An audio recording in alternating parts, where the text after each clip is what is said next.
السلام عليكم ورحمة الله تعالى وبركاته. الحمد لله كفى والسلام على عباده الذين اصطفى أما بعد. ഉംറയെ പറ്റിയും ഹറാമിനെ പറ്റിയും ഉള്ള വിശദമായ ചർച്ചകൾക്ക് ശേഷം നമ്മൾ കടക്കാൻ പോകുന്നത് ഹജ്ജിൻ്റെ അമലുകളെ പറ്റി പറയുന്ന ലാസ്റ്റ് സെക്ഷനിലേക്കാണ്. ഹജ്ജിൻ്റെ അമലുകൾ പരിചയപ്പെടുത്തുന്നതിന് നമ്മൾ ഹജ്ജിൻ്റെ അമലുകൾക്ക് വേണ്ടി മാത്രം ഉപയോഗിക്കുന്ന ഒരു പേരാണ് മനാസിക്കുൽ ഹജ്ജ് എന്നത്. ഹജ്ജിൻ്റെ അമലുകൾക്ക് വേണ്ടി മാത്രം ആണ് ഈ മനാസിക്ക് എന്ന പദം ഉപയോഗിക്കാറുള്ളത്. അപ്പോൾ ഹജ്ജിൻ്റെ അമലുകൾ ഏതൊക്കെയാണ് എന്ന് നമുക്കൊന്ന് പരിചയപ്പെടാം. നമുക്കറിയാം, ദുൽഖഅദ് 10 അല്ലെങ്കിൽ ദുൽഖഅദ് 20 ഹജ്ജിൻ്റെ കാഫിലകൾ ഹാജിമാർ തീർത്ഥാടനത്തിന് വേണ്ടി കാബാലയത്തിലേക്ക് പോകുന്നത്.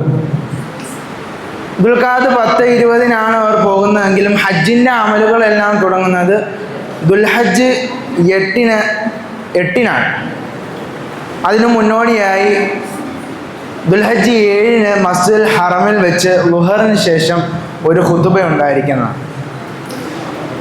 ഈ ഖുതുബയിൽ ഹജ്ജിൻ്റെ കർമ്മങ്ങളെ പറ്റി, ഹജ്ജിൻ്റെ മഹത്വത്തെ പറ്റി, ഹജ്ജിലെ ദിവസങ്ങളുടെ മഹത്വങ്ങളെ പറ്റി, ആ ദിവസങ്ങളിൽ എന്തെല്ലാം കർമ്മങ്ങളാണ് നമ്മൾ ചെയ്യേണ്ടത്, എന്തെല്ലാം ദിക്റുകളാണ് ചെയ്യേണ്ടത്, എന്തെല്ലാം ദുആകളാണ് ചെയ്യേണ്ടത് തുടങ്ങിയ കാര്യങ്ങളായിരിക്കും ഈ ഖുതുബയിൽ പറയപ്പെടുക.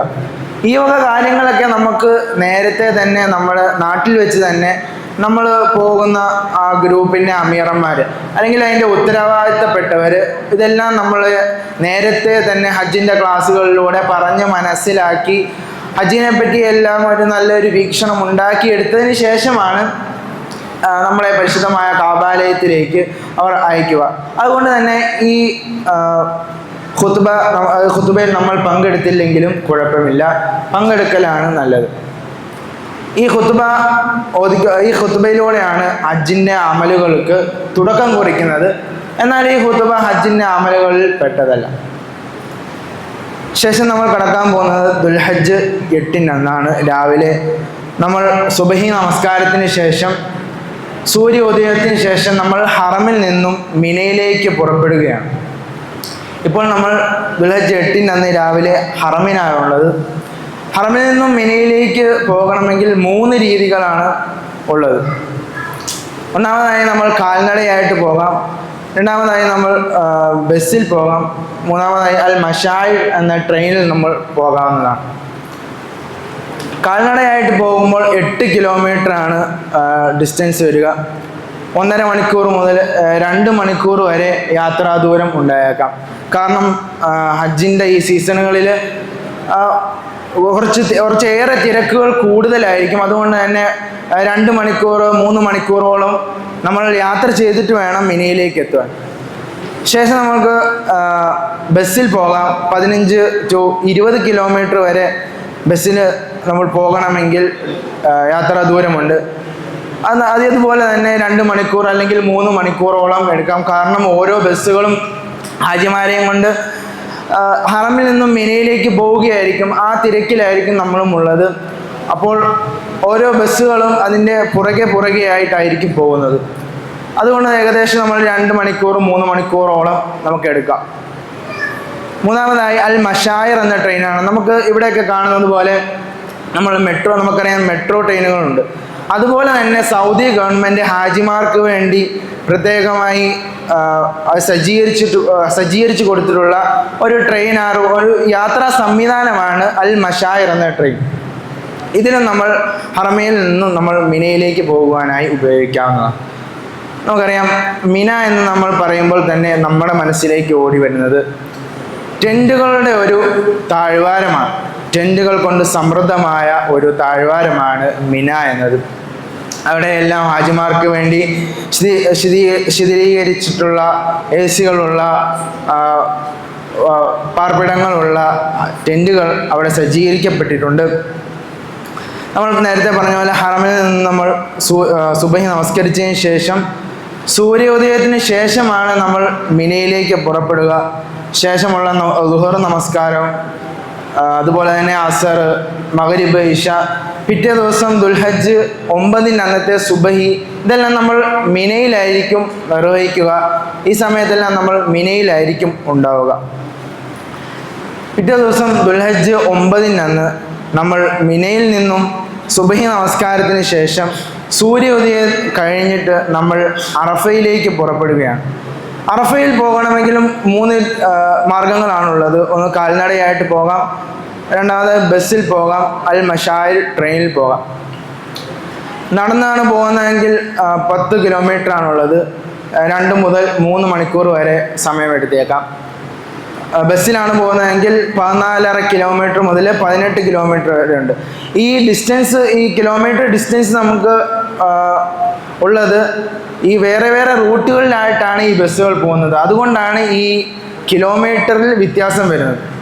അതുപോലെ തന്നെ അൽ മഷായർ എന്ന ട്രെയിനിൽ നമ്മൾക്ക് മിനയിൽ നിന്നും അറഫയിലേക്ക് പോകാവുന്നതാണ്. സവാല് മുതൽ, അതായത് ഉച്ച മുതൽ ഉറൂബ് വരെ, അതായത് മഗ്രിബിൻ്റെ സമയം വരെയാണ് അറഫയിൽ നമ്മൾ നിൽക്കേണ്ടത്. നമ്മൾ ഹജ്ജിൻ്റെ അമലുകളിൽ പറയുമ്പോൾ അറഫയിൽ നിൽക്കുക എന്നാണ് പറയുന്നത്. യഥാർത്ഥത്തിൽ ഉച്ച മുതൽ മഗ്രിബ് വരെ നമ്മൾ അറഫയിൽ നിൽക്കണം. അതാണോ ഈ നിൽക്കുക എന്നുകൊണ്ടുള്ള വിവക്ഷ? ഒരിക്കലുമല്ല. അറഫയിൽ നിൽക്കുക എന്നുകൊണ്ട് ഉദ്ദേശിക്കപ്പെടുന്നത് അറഫയിൽ കഴിഞ്ഞുകൂടുക എന്നാണ്.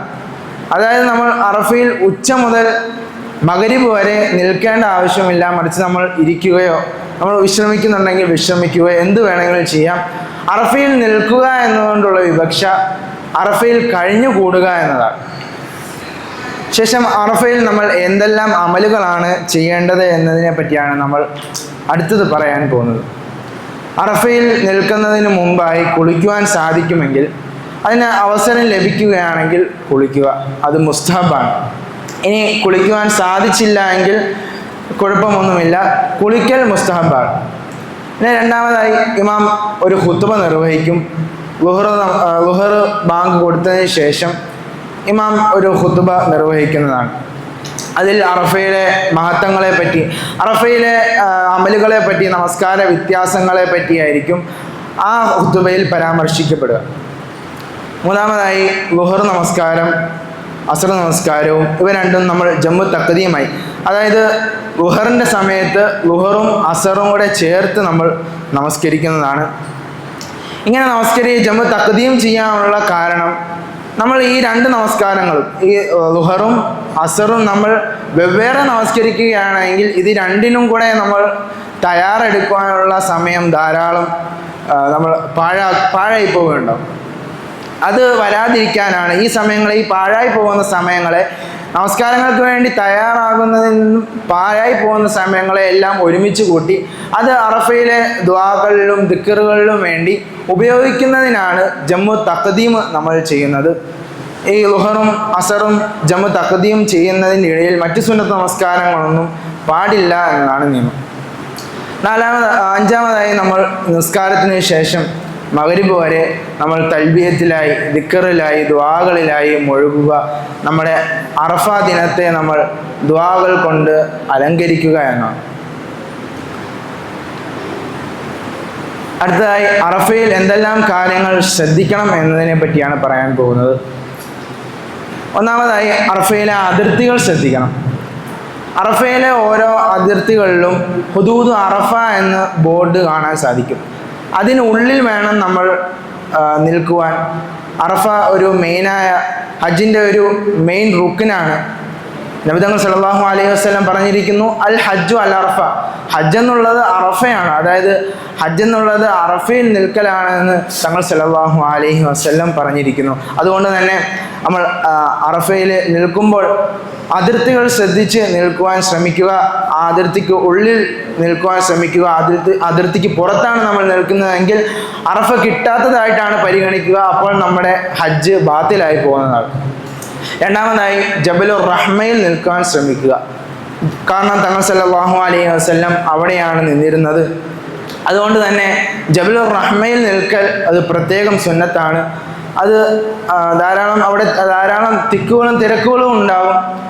നമുക്ക് അറഫയിൽ ജബലുർ റഹ്മയിൽ നിൽക്കാൻ സാധിച്ചില്ല എങ്കിൽ അവിടെ നിൽക്കേണ്ടതില്ല. മറിച്ച് അവിടെ നിന്നും മാറി നിൽക്കാവുന്നതാണ്. കാരണം അവിടെ ജനങ്ങൾക്കൊരു ബുദ്ധിമുട്ടുണ്ടാക്കുവാൻ നമ്മൾ നിൽക്കേണ്ടതില്ല. മൂന്നാമതായി അനാവശ്യമായ സംസാരങ്ങൾ നിയന്ത്രിക്കുക എന്നതാണ്. നമ്മൾ മറ്റ് അനാവശ്യമായ സംസാരങ്ങളൊന്നും സംസാരിക്കാതെ നമ്മുടെ അറഫയെ ദുആ കൊണ്ട് ദിക്റുകൾ കൊണ്ട് അലങ്കരിക്കുക എന്നതാണ് മൂന്നാമതായി നമ്മൾ ശ്രദ്ധിക്കേണ്ട കാര്യം. നാലാമതായി ബത്ന് ഉർന. അറഫയിൽ തന്നെ ബത്ന് ഉർന എന്ന് പറയുന്ന സ്ഥലമുണ്ട്. അതിൽ നിൽക്കാതിരിക്കാൻ ശ്രമിക്കുക. കാരണം തങ്ങൾ സല്ലല്ലാഹു അലൈഹി വസല്ലം ഈ സ്ഥലത്ത് നിൽക്കുന്നതിനെ തടഞ്ഞിരിക്കുന്നു. ഇതാണ് നമ്മൾ കാണുന്നത്. ഇതാണ് അറഫ എന്ന് പറയുന്നത്. ഈ റെഡ് ലൈനിൻ്റെ അപ്പുറത്ത് കാണുന്നതാണ് വാദി ഉർന. ഇതാണ് നിരോധിത മേഖല. ഇതിന് ബത്ന് ഉർന എന്നും പേരുണ്ട്. ഇവിടെയാണ് തങ്ങൾ സല്ലല്ലാഹു അലൈഹി വസല്ലം നിൽക്കരുത് എന്ന് പറഞ്ഞത്. നമ്മൾ ഇപ്പോഴത്തെ സാഹചര്യത്തിൽ നമ്മൾ ഇപ്പോൾ പോവുകയാണെങ്കിലും ധാരാളം സജ്ജീകരണങ്ങളുണ്ട്. അങ്ങോട്ട് പ്രവേശിക്കാൻ കഴിയാത്ത നിലയിൽ അവർ അത് വാർണിംഗ് ബോർഡുകൾ കൊണ്ട് നമുക്കൊരു അലേർട്ട് നൽകുന്നുണ്ട്. എന്നിരുന്നാലും തങ്ങൾ സല്ലല്ലാഹു അലൈഹി വസല്ലം ബത്നുൽ ഉർനയിൽ നിൽക്കുന്നതിനെ തടഞ്ഞിട്ടുണ്ട് എന്നതാണ്. ഇപ്പോൾ നമ്മൾ ദുൽഹജ്ജ് 9 മഗ്രിബ് സമയത്താണുള്ളത്. നമ്മൾ അറഫയിലാണ് ഇപ്പോൾ നിൽക്കുന്നത്. നമ്മുടെ അറഫയിലെ അമലുകളെല്ലാം കഴിഞ്ഞു. ഏകദേശം മഗ്രിബിൻ്റെ സമയമായി. നമ്മൾ മഗ്രിബിൻ്റെ സമയമാകുമ്പോൾ മഗ്രിബ് നമസ്കരിക്കാതെ മുസ്ദലിഫയിലേക്ക് പോവുകയാണ്. ഈ മുസ്ദലിഫയ്ക്ക് അൽ മഷ്അറുൽ ഹറാം എന്നും പറയപ്പെടുന്നുണ്ട്. നമുക്ക് ഖുർആനിൽ കാണാൻ സാധിക്കും, ഫൈദ അഫൽതും മിൻ അറഫാത്തിൻ ഫദ്കുറുല്ലാഹ ഇൻദൽ മഷ്അറുൽ ഹറാം. നിങ്ങൾ അറഫയിൽ നിന്നും പുറപ്പെട്ടു കഴിഞ്ഞാൽ മഷ്അറുൽ ഹറാമിൽ അഥവാ മുസ്ദലിഫയിൽ വന്ന് അള്ളാഹുവിനെ സ്മരിക്കുക, അള്ളാഹുവിനെ ഓർക്കുക എന്നാണ്. ആ മഷ്അറുൽ ഹറാമാണ് ഈ മുസ്ദലിഫ എന്നത്. അപ്പോൾ നമ്മളിപ്പോൾ അറഫയിൽ നിന്നും മുസ്ദലിഫയിലേക്ക് പുറപ്പെടുകയാണ്. അതിന് 3 മാർഗങ്ങളുണ്ട്. കാൽനടയായിട്ട് പോകാം. കാൽനടയായിട്ട് പോകുമ്പോൾ 8 മുതൽ 9 കിലോമീറ്റർ വരെ ദൂരമുണ്ട്. 2 മണിക്കൂർ മുതൽ 3 മണിക്കൂർ വരെ എടുക്കും. ബസ്സിലാണ് പോകുന്നതെങ്കിൽ 7 മുതൽ 9 കിലോമീറ്റർ വരെയുണ്ട്. അത് 2 മണിക്കൂർ 3 മണിക്കൂർ 4 മണിക്കൂർ വരെ എടുത്തേക്കാം. ശേഷം നമ്മൾ അൽ മഷായിൽ ട്രെയിൻ ലഭ്യമാണ്. അതിലൂടെ നമ്മൾ അറഫയിൽ നിന്നും മുസ്ദലിഫയിലേക്ക് എത്താവുന്നതാണ്. മുസ്ദലിഫയിലായിരിക്കും നമ്മൾ മഗ്രിബും ഇശായും കൂടെ ജമ്മു തഖീറായിട്ട് നമസ്കരിക്കുക. കാരണം നമ്മൾ മഗ്രിബിൻ്റെ സമയത്ത് നമ്മൾ അറഫയിൽ നിന്ന് ഇറങ്ങുമ്പോൾ ഏകദേശം ഒരു 6:30 മണിയൊക്കെ ആവും. ശേഷം നമ്മൾ 3-4 മണിക്കൂറുകൾ യാത്ര ചെയ്ത് മുസ്ദലിഫയിലേക്ക് എത്തുമ്പോൾ ഏകദേശം മഗ്രിബിൻ്റെ സമയമെല്ലാം കഴിഞ്ഞ് ഇശായിൻ്റെ സമയത്തായിരിക്കും നമ്മളിപ്പോൾ ഉണ്ടാവുക. അപ്പോൾ മഗ്രിബും ഇശായും കൂടെ ചേർത്ത് ജമ്മു തഖീറായിട്ട് നമ്മൾ ഇവ 2 നമസ്കാരങ്ങളെയും ഒരുമിച്ച് നമസ്കരിക്കുകയാണ് ചെയ്യുന്നത്. നമസ്കാരത്തിന് ശേഷം ദിക്റുകളും ദുആകളും പറഞ്ഞുകൊണ്ട് വളരെ പെട്ടെന്ന് തന്നെ നമ്മൾ വിശ്രമിക്കുവാൻ ശ്രമിക്കുക. കാരണം പിറ്റേ ദിവസം, അതായത് ദുൽഹജ്ജ് 10 ധാരാളം അമലുകൾ ചെയ്യേണ്ടതാണ്. അതുകൊണ്ട് തന്നെ പെട്ടെന്ന് തന്നെ നമ്മൾ വിശ്രമിക്കാൻ ശ്രമിക്കുക. ആ ദിവസം രാത്രി, ദുൽഹജ്ജ് 9 രാത്രി നമ്മൾ മുസ്ദലിഫയിലായിരിക്കും കഴിഞ്ഞുകൂടുക. നമ്മൾ മുസ്ദലിഫയിൽ പ്രധാനമായി ശ്രദ്ധിക്കേണ്ട കാര്യം വാദി മുഹസ്സറിൽ നിൽക്കാതിരിക്കാൻ ശ്രമിക്കുക. നമ്മൾ നേരത്തെ അറഫയിൽ ബത്നുൽ ഉർന പറഞ്ഞതുപോലെ മറ്റൊരു പ്രോഹിബിറ്റഡ് ആയിട്ടുള്ള ഏരിയ ആണ് മുസ്ദലിഫയിലെ ബത്നെ മുഹസ്സർ എന്ന് പറയുന്ന ഈ സ്ഥലം. ഇതാണ് നമ്മൾ പറയുന്ന മുസ്ദലിഫ. ഈ നീല നിറത്തിൽ കാണുന്ന ചെറിയ കുഴി പോലുള്ള സ്ഥലമാണ് ബത്നെ മുഹസ്സർ. ഇവിടെയാണ് തങ്ങൾ സല്ലല്ലാഹു അലൈഹി വസല്ലം നമ്മളോട് നിൽക്കരുത് എന്ന് പറയുന്നത്. ശേഷം മുസ്ദലിഫയിലായിരിക്കും ദുൽഹജ്ജ് 9 രാത്രി നമ്മൾ കഴിഞ്ഞുകൂടുക. ശേഷം പിറ്റേ ദിവസം ദുൽഹജ്ജ് 10 നമ്മൾ മുസ്ദലിഫയിൽ നിന്നും മിനയിലേക്ക് പോവുകയാണ്. ഇത്രയും നേരം നമ്മൾ പറഞ്ഞ കാര്യങ്ങളൊക്കെ ഒന്ന് ചുരുക്കി പറയുകയാണ്. ആദ്യം ദുൽഹജ്ജ് 8 നമ്മൾ മക്കയിലായിരുന്നു. മക്കയിൽ നിന്നും സുബഹി നമസ്കരിച്ചതിന് ശേഷം, ഉദയത്തിന് ശേഷം നമ്മൾ മിനയിലേക്ക് പുറപ്പെടുകയുണ്ടായി. ശേഷം ദുൽഹജ്ജ് 8 നമ്മൾ അവിടെ കഴിഞ്ഞുകൂടി, അമലുകളിലായി കഴിഞ്ഞുകൂടി. പിറ്റേ ദിവസം ദുൽഹജ്ജ് 9 നമ്മൾ മിനയിൽ നിന്നും ഇത്രയും ദൂരം യാത്ര ചെയ്ത് നമ്മൾ അറഫയിലെത്തിയിരിക്കുകയാണ്. അറഫയിൽ നമ്മൾ ദുൽഹജ്ജ് 9 അമലുകളെല്ലാം ചെയ്ത് കഴിഞ്ഞുകൂടി ദുൽഹജ്ജിൻ്റെ അന്ന് സൂര്യൻ അസ്തമിച്ച് മഗ്‌രിബിൻ്റെ സമയമാകുമ്പോൾ നമ്മൾ മുസ്ദലിഫയിലേക്ക് വരികയാണ്. ഈ ഗോൾഡ് ലൈൻ കാണുന്നതിൻ്റെ ഉള്ളിലുള്ളതാണ് മുസ്ദലിഫ എന്ന് പറയുന്നത്. നടന്നു വരുന്നവർ ഈ വഴിയാണ് മുസ്ദലിഫയിലേക്ക് അറഫയിൽ നിന്നും വരിക. മുസ്ദലിഫയിലുള്ള പള്ളിയാണ് നമ്മൾ ഈ കാണുന്ന മസ്ജിദ് അൽ മഷാർ എന്നുള്ളത്. ഹാജിമാരുടെ ടെൻറ്റുകൾ മറ്റ് പാർപ്പിടങ്ങളെല്ലാം ഇവിടെയാണുള്ളത്. ഈ ഗോൾഡ് ലൈനിൽ കാണുന്നതാണ് മെട്രോ ട്രാക്ക്. ഇതിലൂടെയാണ് ബസ്സുകളും മറ്റ് ഗതാഗതങ്ങളും ഉണ്ടാവുക. നമ്മൾ മുസ്ദലിഫയിൽ നിന്ന് നമ്മൾ ഇപ്പോൾ പോകുന്നത് മിനയിലേക്കാണ്. ദുൽഹജ്ജ് 10 രാവിലെ സുബഹി നമസ്കാരത്തിന് ശേഷം സുബഹി നമസ്കാരം കഴിഞ്ഞ ഉടൻ സൂര്യൻ ഉദിക്കുന്നത് നോക്കി വെയിറ്റ് ചെയ്യാൻ വേണം നമ്മൾ മുസ്ദലിഫയിൽ നിന്നും മിനയിലേക്ക് പോകാൻ. ഇത്രയും നാളും നമ്മൾ പറഞ്ഞത് മക്കയിൽ നിന്നും നമ്മൾ ഇറങ്ങുമ്പോഴും സുബഹി നമസ്കാരത്തിന് ശേഷം സൂര്യ ഉദയത്തിന് ശേഷമാണ് നമ്മൾ ഇറങ്ങുന്നത്. മക്കയിൽ നിന്നും നമ്മൾ മിനയിലേക്ക് പോകുമ്പോഴും മിനയിൽ നിന്നും അറഫയിലേക്ക് പോകുമ്പോഴെല്ലാം സുബഹി നമസ്കാരത്തിന് ശേഷം ഉദയത്തിന് ശേഷമാണ് പോയിക്കൊണ്ടിരുന്നത്. പക്ഷേ ഇവിടെ മുസ്ദലിഫയിൽ നിന്ന് നമ്മൾ മിനയിലേക്ക് പോകുമ്പോൾ സുബഹി നമസ്കാരം നമ്മൾ മുസ്ദലിഫയിൽ നേരത്തെ നിർവഹിച്ചതിന് ശേഷം സുബഹി നമസ്കരിച്ച് തൊട്ടുടനെ ഉദയത്തിന് വെയിറ്റ് ചെയ്യാൻ തന്നെ ഉദയത്തിന് മുമ്പായി നമ്മൾ മുസ്ദലിഫയിൽ നിന്നും മിനയിലേക്ക് പോവുക എന്നുള്ളതാണ്. നമ്മൾ നേരത്തെ പറഞ്ഞ പോലെ തന്നെ 3 മാർഗങ്ങളായിട്ട് പോകാം. നടന്നു പോകുമ്പോൾ 3 മുതൽ 4 കിലോമീറ്റർ വരെ 1.5 മണിക്കൂർ 2 മണിക്കൂറോളം എടുക്കും. ബസ്സും മഷായർ ട്രെയിനും എല്ലാം ലഭ്യമാണ്. നമ്മൾ ആദ്യം കാബയിലായിരുന്നു ഉണ്ടായിരുന്നത്. പിന്നെ നമ്മൾ സഞ്ചരിച്ച് മിനയിലെത്തി. പിന്നെ നമ്മൾ സഞ്ചരിച്ച് അറഫയിലെത്തി. അറഫയിൽ നിന്ന് നമ്മൾ മുസ്ദലിഫയിലേക്ക് എത്തി. മുസ്ദലിഫയിൽ നിന്ന് നമ്മൾ ഇപ്പോൾ മിനയിലേക്ക് എത്തിയിരിക്കുകയാണ്. ഇപ്പോൾ നമ്മളുള്ളത് മിനയിലാണ്. ഇതാണ് മിനയിലുള്ള 3 ജംറകൾ. ഈ ജംറകളിലാണ് നമ്മൾ എറിയേണ്ടത്. ഇതിന് പിന്നിൽ ഒരു ചരിത്രമുണ്ട്. ആദ്യമായ ഖലീലുള്ളാഹി ഇബ്രാഹിം അലൈഹിസ്സലാം തൻ്റെ മകനെ അറക്കുവാൻ വേണ്ടി അള്ളാഹുവിൻ്റെ കൽപ്പന വന്നപ്പോൾ അറക്കുവാൻ വേണ്ടി വന്നത് ഈ മിനാ താഴ്വരയിലേക്കാണ്. അങ്ങനെ ഇബ്രാഹിം അലൈഹിസ്സലാം ഈ മിനാ താഴ്വരയിലേക്ക് വരുമ്പോൾ ശൈത്താൻ ഇബ്രാഹിം അലൈഹിസ്സലാമയെ ഈ കർമ്മത്തിൽ നിന്നും പിന്തിരിപ്പിക്കുവാൻ ശ്രമിക്കുകയാണ്. അങ്ങനെ ആദ്യം പിന്തിരിപ്പിക്കുമ്പോൾ ഇബ്രാഹിം അലൈഹിസ്സലാം ശൈത്താനെ കല്ലെറിഞ്ഞ് ഓടിക്കുകയാണ് ചെയ്യുന്നത്. അങ്ങനെ ആ സ്ഥലമാണ് ഈ കാണുന്നത് അൽ ജംറത്തു സുഗറ എന്നാണ് ഈ ജംറയ്ക്ക് പറയുന്നത്. രണ്ടാമതായി ശൈത്താൻ വീണ്ടും തിരിച്ചു വരികയും അതിനായി ഇബ്രാഹിം അലൈഹിസ്സലാമെ ഈ പ്രവൃത്തിയിൽ നിന്നും പിന്തിരിപ്പിക്കാൻ ശ്രമിക്കുകയും ചെയ്തു. താങ്കൾക്ക് വാർദ്ധക്യത്തിൽ ലഭിച്ച മകനാണ്, താങ്കൾക്ക് 90-ാം വയസ്സിൽ ലഭിച്ച മകനാണ്, ഈ മകനെ താങ്കൾ ബലി കൊടുക്കരുത് എന്ന് പറഞ്ഞുകൊണ്ട് അള്ളാഹുവിൻ്റെ കൽപ്പന ചെയ്യുന്നതിൽ നിന്നും ആദരവായ ഖലീലുള്ളാഹി ഇബ്രാഹിം അലൈഹിസ്സലാമയെ ശൈത്താൻ പിന്തിരിപ്പിക്കാൻ വീണ്ടും ശ്രമിക്കുകയുണ്ടായി. അങ്ങനെ വീണ്ടും ഇബ്രാഹിം അലൈഹിസ്സലാം ശൈത്താനെ കല്ലെറിഞ്ഞ് ഓടിക്കുകയാണ്. അങ്ങനെ ഇബ്രാഹിം അലൈഹിസ്സലാം രണ്ടാമതായി ശൈത്താനെ കല്ലെറിഞ്ഞ സ്ഥലമാണ് ഇത് നമ്മൾ ഈ കാണുന്ന ജംറത്തുൽ വുസ്ത എന്ന പേരിൽ അറിയപ്പെടുന്ന ഈ ജംറ.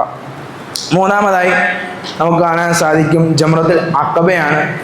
വീണ്ടും ശൈത്താൻ മടങ്ങി വന്ന് ഖലീലുള്ളാഹി ഇബ്രാഹിം അലൈഹിസ്സലാമയെ പിന്തിരിപ്പിക്കാൻ ശ്രമിക്കുകയും വീണ്ടും ഇപ്രകാരം തന്നെ ശൈത്താനെ കല്ലെറിഞ്ഞ് ഓടിക്കുകയും ചെയ്തു. അങ്ങനെ ഈ 3 ജംറകളിലാണ് നമ്മൾ എറിയേണ്ടത്. ജംറ എന്ന വാക്കിൻ്റെ അർത്ഥം തന്നെ ചെറിയ കല്ല് എന്നാണ്. ചെറിയ കല്ല് ഉപയോഗിച്ചാണ് നമ്മൾ ജംറകൾ എറിയേണ്ടത്. അതുകൊണ്ടാണ് ചെറിയ കല്ല് എന്ന അർത്ഥം വരുന്ന ജംറ എന്ന ഈ പദം ഈ ഓരോ സ്ഥലങ്ങളിലും ഉപയോഗിച്ചിരിക്കുന്നത്. ഇപ്പോൾ നമ്മൾ ഉള്ളത് ദുൽഹജ്ജ് 10 രാവിലെയാണ്. ദുൽഹജ്ജ് 10 രാവിലെ നമ്മൾ മുസ്ദലിഫയിൽ നിന്നും ഇറങ്ങി. സുബഹി നമസ്കാരത്തിന് ശേഷം ഉദയത്തിന് മുമ്പ് നമ്മൾ ഇറങ്ങി 2-3 മണിക്കൂറുകൾ യാത്ര ചെയ്ത് നമ്മൾ മിനയിലെത്തി. മിനയിൽ നമ്മൾക്ക് ശേഷിക്കുന്ന അമൽ എന്ന് പറയുന്നത് ജംറത്തുൽ അഖബയിൽ എറിയുക എന്നതാണ്. അന്നത്തെ ദിവസം രാവിലെ ആണ് ജംറത്തുൽ അഖബയിൽ എറിയുന്നത്. നമ്മൾ 3 ജംറകൾ ഇവിടെ പരിചയപ്പെട്ടുവെങ്കിലും ദുൽഹജ്ജ് 10 നമ്മൾ ജംറത്തുൽ അഖബയിൽ മാത്രമാണ് എറിയുന്നത്. അപ്പോൾ ജംറകൾ എറിയുന്ന രൂപങ്ങൾ എങ്ങനെയാണെന്ന് നമുക്കൊന്ന് പരിശോധിക്കാം. ഒന്നാമതായി 7 കല്ലുകൾ 7 തവണ വീതം വേണം നമ്മൾ എറിയുവാൻ. 7 കല്ലുകൾ ഒറ്റയടിക്ക് എറിഞ്ഞിട്ടുണ്ടെങ്കിൽ അത് ഒരേറായിട്ട് മാത്രമാണ് കണക്ക് കൂട്ടുക. വീണ്ടും നമ്മൾ കല്ലുകൾ എടുക്കുവാനായി ഈ തിരക്കിൻ്റെ ഇടയിൽ നമ്മൾ പുറകോട്ട് പോവുകയും അത് വലിയ ബുദ്ധിമുട്ടുണ്ടാക്കുകയും ചെയ്യും. അതുകൊണ്ട് ഓരോ കല്ലുകൾ വീതം 7 പ്രാവശ്യം എറിയുക എന്നതാണ്. രണ്ടാമതായി ചെറിയ കല്ലുകൾ ഉപയോഗിക്കാൻ ശ്രമിക്കുക. അവിടെ ചെറിയ കല്ലുകളായിരിക്കും കിട്ടുന്നത്. കാരണം വലിയ കല്ലുകൾ എടുക്കുകയാണെങ്കിൽ അത് ജനങ്ങളുടെ ദേഹത്ത് വീണ് അത് പരിക്കുകൾ ഉണ്ടാക്കാൻ കാരണമാകും. അതുകൊണ്ട് ചെറിയ കല്ലുകൾ ഉപയോഗിക്കുക എന്നതാണ്. മൂന്നാമതായി ഓരോ ഏറിലും അല്ലാഹു അക്ബർ എന്ന് പറയുക. നാലാമത്തെ കാര്യം, നമ്മൾ ജംറത്തുൽ അഖബയിൽ ആദ്യത്തെ ഏറ് എറിയുന്നതോടുകൂടി നമ്മുടെ തൽബിയത്ത് അവസാനിക്കുകയാണ്. നമ്മൾ ഇത്രയും നേരവും ഓരോ കാഫിലകളെ കാണുമ്പോഴും ഓരോ ഹജ്ജ് സംഘങ്ങളെ കാണുമ്പോഴും ഇരിക്കുമ്പോഴും നിൽക്കുമ്പോഴും വെള്ളം കുടിക്കുമ്പോഴും എല്ലാം നമ്മൾ ലബ്ബൈക് അല്ലാഹുമ്മ ലബ്ബൈക് ലബ്ബൈക ലാ ശരീക ലക ലബ്ബൈക് ഇന്നൽ ഹംദ വന്നിഅമത ലക ലാ ശരീക ല എന്ന ഈ തൽബിയത്ത് നിരന്തരമായി ഉരുവിട്ടുകൊണ്ടിരിക്കുകയായിരുന്നു. ജംറത്തുൽ അഖബയിൽ ആദ്യത്തെ ഏറോടുകൂടി തൽബിയത്ത് അവസാനിച്ചിരിക്കുകയാണ്. ഇനി മുന്നോട്ടുള്ള യാത്രകൾ തൽബിയത്ത് ഉണ്ടായിരിക്കുന്നതല്ല. അഞ്ചാമതായി എറിയുന്ന സ്ഥലവും ജംറയും തമ്മിൽ ഏകദേശം ഒരു 5 മുഴമെങ്കിലും ഡിസ്റ്റൻസ് ഉണ്ടായിരിക്കുക എന്നതാണ് അടുത്തതായി നമ്മൾ ശ്രദ്ധിക്കേണ്ട കാര്യം. കാരണം ഒരു 5 മുഴം മിനിമം ഒരു 5 മുഴമെങ്കിലും ഡിസ്റ്റൻസ് ഉണ്ടാകുമ്പോഴാണ് നമ്മൾ എറിയുക എന്ന് പറയുകയുള്ളൂ. അല്ലെങ്കിൽ മറിച്ചൊരു ഇടുക അല്ലെങ്കിൽ വെക്കുക എന്നൊക്കെ ആയിപ്പോവും. അതുകൊണ്ടാണ് ഉലമാക്കൾ ഈ ഒരു ചെറിയ ഏറ്റവും ലഘുവായ രീതിയിൽ 5 മുഴം എങ്കിലും മിനിമം ജംറയ്ക്കിടയിലും എറിയുന്ന ആളുടെ ഇടയിലും ഉണ്ടാകണം എന്ന് നിശ്ചയിച്ച് തന്നിരിക്കുന്നത്. അടുത്തതായി നമ്മൾ എങ്ങനെയാണ് എറിയേണ്ട രൂപം, സുന്നത്തായ രൂപം ഏതൊക്കെയാണ് എന്നാണ് നമ്മൾ പരിശോധിക്കാൻ പോകുന്നത്. നമ്മൾ നേരത്തെ പറഞ്ഞതുപോലെ ഇത്തരത്തിലുള്ള ചെറിയ കല്ലുകൾ ഉപയോഗിക്കാൻ ശ്രമിക്കുക. കല്ലുകൾ നമ്മൾ പിടിക്കേണ്ടത് നമ്മളുടെ വിരലിൻ്റെ നഖത്തിൻ്റെ മുകളിൽ കല്ലുകൾ വെക്കുകയും ശേഷം നമ്മൾ ചൂണ്ടുവിരൽ കൊണ്ട് അതിനെ സപ്പോർട്ട് ചെയ്യുകയും ചെയ്തിട്ട് തള്ളവിരലുകൾ ഉപയോഗിച്ച് അതിനെ ജംറയിലേക്ക് തെറിപ്പിച്ച് വിടുന്ന രീതിയിൽ വേണം നമ്മൾ കല്ലുകൾ എറിയാൻ. അതാണ് സുന്നത്താക്കപ്പെട്ടിരിക്കുന്നത്. ഇനി ആ സുന്നത്ത് ആർക്കെങ്കിലും പാലിക്കാൻ പറ്റുന്നില്ല, അവൻ കുറച്ച് ദൂരെ നിന്നാണ് എറിയുന്നതെങ്കിൽ നമ്മൾ സാധാരണ എറിയുന്നത് പോലെ കൈകൾ പൊക്കിക്കൊണ്ട് നമ്മൾ എറിയാവുന്നതാണ്. നമ്മൾ എറിയുമ്പോൾ പ്രത്യേകമായി ശ്രദ്ധിക്കേണ്ടത് ജംറയിലെ ചുറ്റുഭാഗങ്ങളിൽ അത് വീണ, അല്ലെങ്കിൽ ജംറയിൽ കറക്റ്റ് വീഴണമെന്നില്ല, ആ ചുറ്റുള്ള ഭാഗങ്ങളിൽ വീണാൽ മതിയാവുന്നതാണ്. ജംറ കഴിഞ്ഞ അപ്പുറത്തേക്ക് പോകുന്ന ഒരു തരത്തിൽ നമ്മൾ എറിയാൻ പാടില്ല. അത് പ്രത്യേകം നമ്മൾ ശ്രദ്ധിക്കേണ്ടതാണ്. നമ്മളിപ്പോൾ ദുൽഹജ്ജ് 10 ഏകദേശം ഒരു ഉച്ച സമയത്താണുള്ളത്. നമ്മൾ രാവിലെ ജംറയിൽ എറിഞ്ഞു. ശേഷം നമ്മൾ കടക്കാൻ പോകുന്നത് അറഫയിലേക്കാണ്. നമ്മൾ ഈ തമത്വൻ്റെ ഹജ്ജിൽ ദബ്ഹ അഥവാ അറുത്തു കൊടുക്കൽ ഐച്ഛികമായ കാര്യമാണ്. നമുക്ക് നിർബന്ധമില്ല. വേണമെങ്കിൽ നമുക്ക് അറുത്തു കൊടുത്താൽ മതി, അല്ലെങ്കിൽ നമ്മൾ അറുത്തു കൊടുക്കേണ്ടതില്ല എന്നാണ്. അല്ലാതെ നമുക്ക് മറ്റൊരു പരിഹാരമായിട്ടുള്ളത്, നമുക്ക് അത്രയ്ക്ക് നിർബന്ധമാണ് എങ്കിൽ നമ്മൾ നാട്ടിൽ ഒരാളെ ഏൽപ്പിക്കുകയും ബലി അറുക്കുവാൻ അവരോട് പറയുകയും ചെയ്യുക. ഇപ്പോൾ നമ്മൾ മുസ്ദലിഫയിൽ നിന്നും രാവിലെ ദുൽഹജ്ജ് 10 രാവിലെ മിനയിലേക്ക് വന്നു. ശേഷം ജംറത്തുൽ അഖബയിൽ എറിഞ്ഞു. ശേഷം ബലികർമ്മം ചെയ്തു.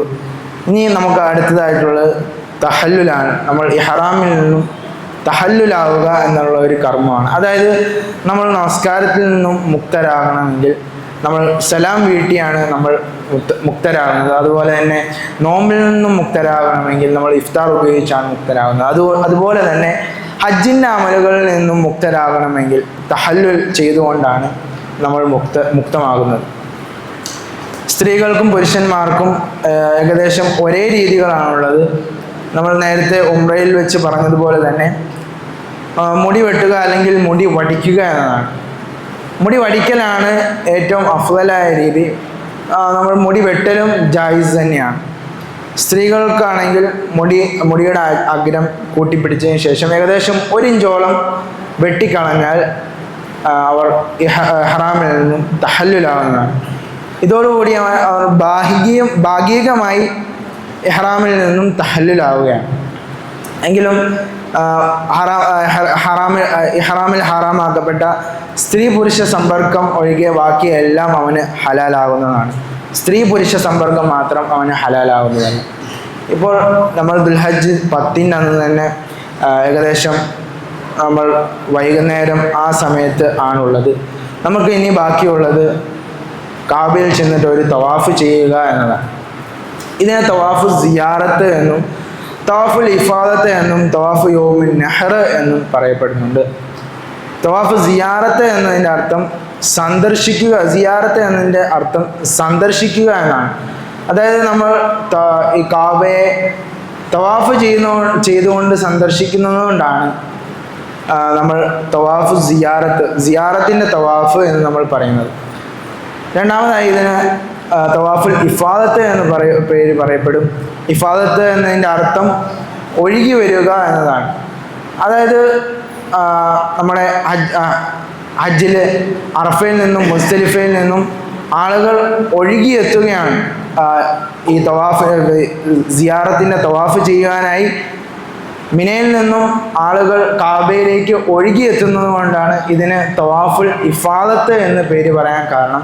ഇതിന് തവാഫ് യൗമുൻ നഹർ എന്നും പറയപ്പെടാറുണ്ട്. അതായത് ദുൽഹജ്ജ് 10 അന്ന് ചെയ്യപ്പെടുന്ന തവാഫ് ആയതുകൊണ്ടാണ് ഇതിന് തവാഫ് യൗമുൻ നഹർ എന്ന് പറയപ്പെടുന്നത്. ഈ തവാഫ് സിയാറത്തിന് കുറച്ച് പ്രത്യേകതകളുണ്ട്. തവാഫ് സിയാറത്ത് ചെയ്യേണ്ടത് ദുൽഹജ്ജ് 10 അന്ന് തന്നെയാണ്. അതാണ് ഏറ്റവും ഉത്തമവും അഫ്ളലുമായിട്ടുള്ളത്. ദുൽഹജ്ജ് 10 അന്ന് ചെയ്യലാണ്. എന്തെങ്കിലും ശറഈയായ കാരണങ്ങൾ ഉണ്ടെങ്കിൽ അത് നമുക്ക് 11 12 ചെയ്യാവുന്നതാണ്. കാരണങ്ങൾ ഒന്നുമില്ലാതെയാണ് സിയാറത്തിൻ്റെ തവാഫ് നമ്മൾ പിന്തിക്കുന്നത് എങ്കിൽ അത് നമ്മുടെ അമലുകൾക്ക് കോട്ടം വരുത്തുന്നതും മാത്രമല്ല അതൊരു കറാഹത്തായ കാര്യം കൂടിയാണ്. രണ്ടാമതായി നമ്മൾ ശ്രദ്ധിക്കേണ്ട കാര്യം ഖുദൂമിൻ്റെ തവാഫ്. ഖുദൂമിൻ്റെ തവാഫിൽ സായി ചെയ്തിട്ടുണ്ടെങ്കിൽ സിയാറത്തിൻ്റെ തവാഫിൽ സായിയോ റംലോ നടക്കേണ്ടതില്ല. മറിച്ച് ഖുദൂമിൻ്റെ തവാഫിൽ ആരെങ്കിലും സായി ചെയ്തിട്ടില്ല എങ്കിൽ നമ്മൾ സിയാറത്തിൻ്റെ തവാഫിൽ വരുമ്പോൾ റംല് നടത്തം ചെയ്യുകയും ശേഷം സായിയും ചെയ്യേണ്ടതുമാണ്. മൂന്നാമതായി നമ്മൾ ശ്രദ്ധിക്കേണ്ടത് സാധാരണ നിലയിൽ ഖുദൂമിൻ്റെ തവാഫിൽ തന്നെ സായിയും റംലും നടക്കുക എന്നതാണ്. ഇനി ആരെങ്കിലും അത് നടന്നില്ല എങ്കിൽ നമ്മൾ സിയാറത്തിൻ്റെ തവാഫിലാണ് അത് നടക്കേണ്ടത്. നാലാമതായി തവാഫിന് ശേഷം നമ്മൾ 2 റക്അത്ത് നമസ്കരിക്കുക. ഈ 2 റക്അത്ത് നമസ്കരിക്കുന്നതോടുകൂടി നമ്മൾ ഇഹ്റാമിൽ നിന്നും പൂർണ്ണമായി തഹല്ലുലാവുന്നതാണ്. അവന് ഇഹ്റാമിൽ ഹറാമാക്കപ്പെട്ട എല്ലാ കാര്യങ്ങളും ഹലാലാവുന്നതാണ്. ശേഷം നമ്മൾ ഈ സിയാറത്തിൻ്റെ തവാഫിന് ശേഷം മിനയിലേക്ക് തന്നെ തിരിച്ചു വരണം. ബാക്കിയുള്ള അമലുകളെല്ലാം 11, 12, 13 തുടങ്ങിയ തീയതികളിലെ അമലുകളെല്ലാം നമ്മൾ ചെയ്യേണ്ടത് മിനയിൽ വെച്ചിട്ടാണ്. നമ്മൾ നേരത്തെ 3 ജംറകൾ പരിചയപ്പെട്ടായിരുന്നു. 11, 12, 13 തുടങ്ങിയ തീയതികൾ നമ്മൾ ഈ 3 ജംറയിലും എറിയേണ്ടതാണ്. മധ്യാഹ്നത്തിന് ശേഷമാണ് ഈ 3 ജംറയിൽ എറിയേണ്ടത്. രാവിലെ പ്രത്യേകിച്ച് അമലുകളൊന്നുമില്ല. അങ്ങനെ ഉച്ചയായതിനു ശേഷമാണ് ഈ 3 ജംറകളിൽ നമ്മൾ എറിയേണ്ടത്. ഒന്നാമതായി ജംറത്തു സുഗറ ആണ്. ഇത് നമ്മൾ തിരിച്ചറിയുന്നതിന് വേണ്ടി പണ്ടുള്ളവർ ഹൈഫ് മസ്ജിദിൻ്റെ അടുക്കലുള്ള ജംറ എന്നാണ് പറയപ്പെടുന്നത്.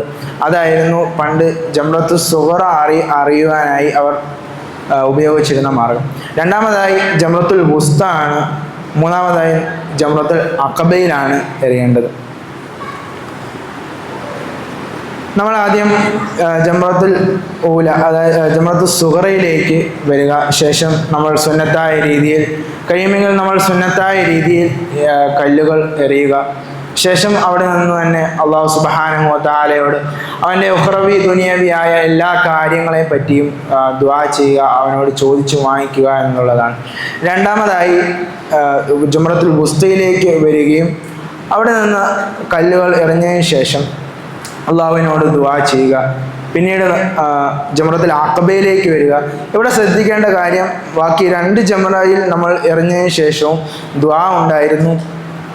3-ാമത്തെ ജംറയിൽ എറിഞ്ഞതിന് ശേഷം ദുആ ഇല്ല. കാരണം തങ്ങൾ സല്ലല്ലാഹു അലൈഹി വസല്ലമയും ആദരവായ സഹാബാക്കൾ റളിയല്ലാഹു അൻഹും അജ്മഈൻ ഇവർ ജംറത്തുൽ അഖബയിൽ ഇറങ്ങിയതിന് ശേഷം ടെന്റുകളിലേക്ക് മടങ്ങിപ്പോയതായിട്ടാണ് റിപ്പോർട്ടുകളിൽ കാണാൻ സാധിക്കുക.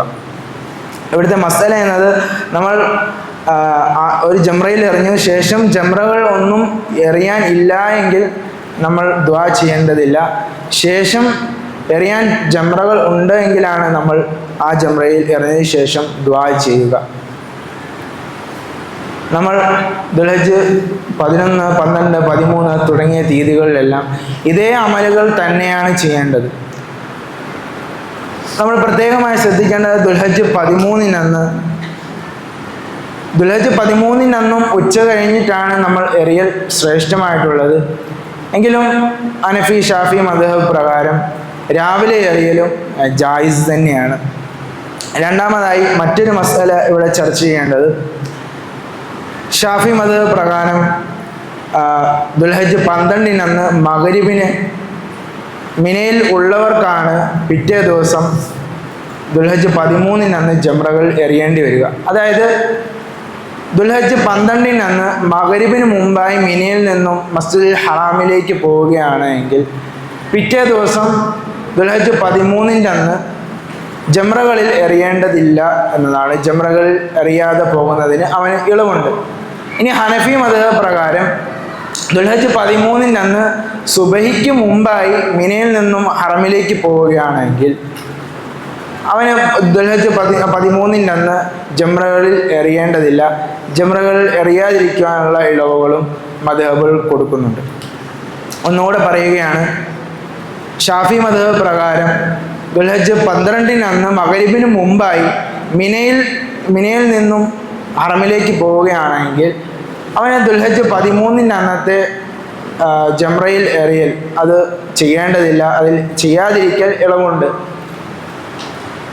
ഹനഫി മദ്ഹബ് പ്രകാരം ദുൽഹജ്ജ് 13-ന് സുബഹിക്ക് മുമ്പായി മിനയിൽ നിന്നും ഹറമിലേക്ക് പോവുകയാണ് എങ്കിൽ 13-ന് ജംറകളിൽ എറിയേണ്ടതില്ല.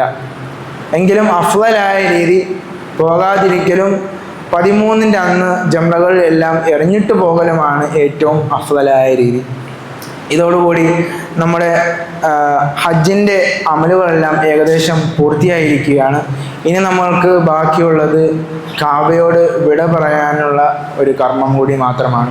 ഒരു തവാഫ് ചെയ്തുകൊണ്ടാണ് നമ്മൾ കാബയോട് വിട പറയുന്നത്. അതിന് തവാഫുൽ വിദാ എന്നും തവാഫു സ്വദർ എന്നും പറയപ്പെടുന്നുണ്ട്. തവാഫുൽ വിദാ എന്ന വാക്കിൻ്റെ അർത്ഥം വിട വാങ്ങുക എന്നതാണ്. കാബയെ വിട വാങ്ങിക്കൊണ്ട് ചെയ്യുന്ന തവാഫ് ആയതുകൊണ്ടാണ് ഇതിന് തവാഫുൽ വിദാ എന്ന് പറയപ്പെടുന്നത്.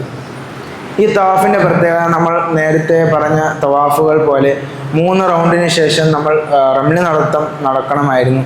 പക്ഷേ ഈ തവാഫുൽ വിദായിൽ റംല് നടക്കുകയോ ശേഷം സായി ചെയ്യുകയോ ചെയ്യേണ്ടതില്ല എന്നതാണ്. അതുപോലെ തന്നെ ഹൈളുകാരിക്ക് ഈ തവാഫുൽ വിദായിൻ്റെ തവാഫ് ചെയ്യേണ്ടതില്ല.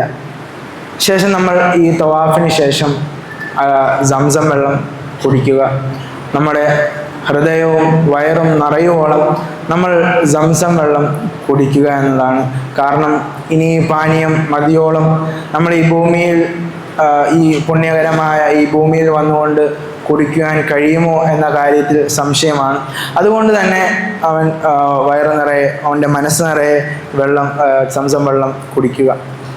ശേഷം കാബയുടെ അടുക്കലേക്ക് വന്നതിന് ശേഷം കാബയുടെ വാതിൽ പിടിച്ച് അല്പനേരം നിൽക്കുക.